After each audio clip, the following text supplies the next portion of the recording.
નમસ્કાર વિદ્યાર્થી મિત્રો। હવે ગયા લેક્ચરમાં આપણે 7 પ્રકારના જે વિધેય જોયા હતા એનો પ્રદેશ વિસ્તાર બધી ચર્ચા કરી હતી। ત્યારે આપણે વાત કરી હતી કે નેક્સ્ટ લેક્ચરમાં આપણે વાસ્તવિક વિધેયો પરની બેઝિક ક્રિયાઓનો અભ્યાસ કરશું, એટલે સરવાળો બાદબાકી ને એવું બધું જે વિધેયો પરની થતી હોય એ। તો લખી હેડિંગ આપે આપણે વાસ્તવિક વિધેય પરની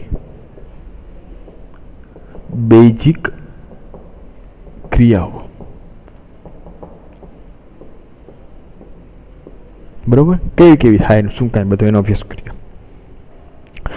તો કે અહીંયા આપણે જો જનરલી આપણે ખાલી સમજવું હોય બધા માટે, એટલા માટે આપણે એક કરી નાખીએ કે પહેલાં બધા માટે કે એનો પ્રદેશ ને બરાબર વિધેય ક્યાંથી ક્યાંનો છે એનો વિસ્તાર એ બધું લખી નાખીએ અને ક્રિયા ડાયરેક્ટ એની કેમ થાય એનો આપણે નીચે ડાયરેક્ટ લખતા જશે। તો જોઈ કે જો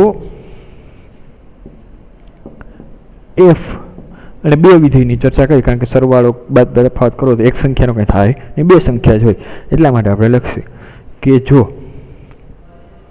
એફ એક્સ થી આર અને જી એક્સ થી આર ના વિધેયો કઈ રીતે વ્યાખ્યાયિત આપેલા હોય, તો કે એફ ઓફ એક્સ બરાબર એ જ રીતે એફ ઓફ એક્સ બરાબર એફ એક્સ કે જી એક્સ એ રીતે આપેલા હોય એ બરાબર।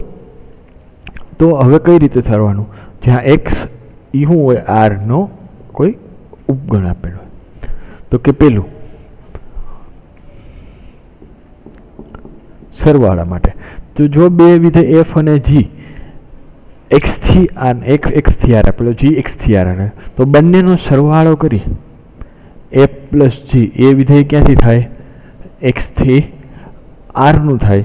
અને કઈ રીતે વ્યાખ્યાયિત કરાય, તો કે F plus G at X બરાબર F X plus G X, એટલે બંનેને અલગ અલગ રીતે સરવાળો કરી શકીએ આપણે, દ્વારા વ્યાખ્યાયિત કરવામાં આવે છે પ્રત્યેક એક્સ બિલોંગ્સ ટુ એક્સ।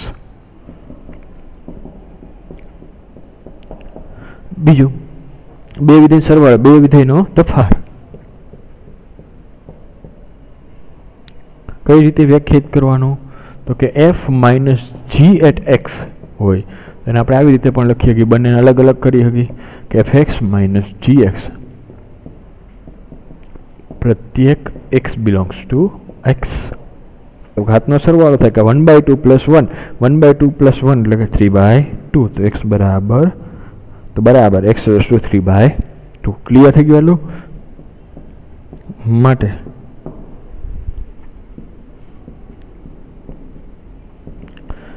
પ્રતિબિંબ મળે છે। પ્રદેશ તો કે ક્રમિક જોડનો પ્રથમ ઘટક ક્યાં આવશે 2 4 6 8 10 12 અને 14। વિસ્તાર તો કે ક્રમિક જોડના બીજા ઘટક ક્યાં ક્યાં છે, તો કે 1 2 3 4 5 6 ને 7। ક્લિયર, પ્રદેશ અને વિસ્તાર। આગળ જોઈએ નેક્સ્ટ 3 નંબરનો શું કહે છે,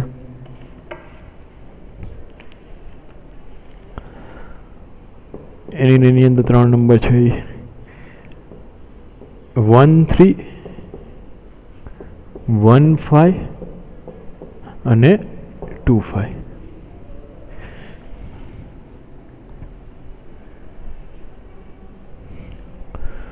તો સોલ્યુશન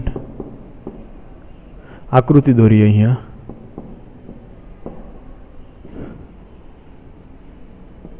1 2 બે જ ઘટક છે, કારણ કે જો 1 પ્રદેશ ક્રમિક જોડનો તમે પહેલો ઘટક લેશો તો 1 1 બે વાર છે,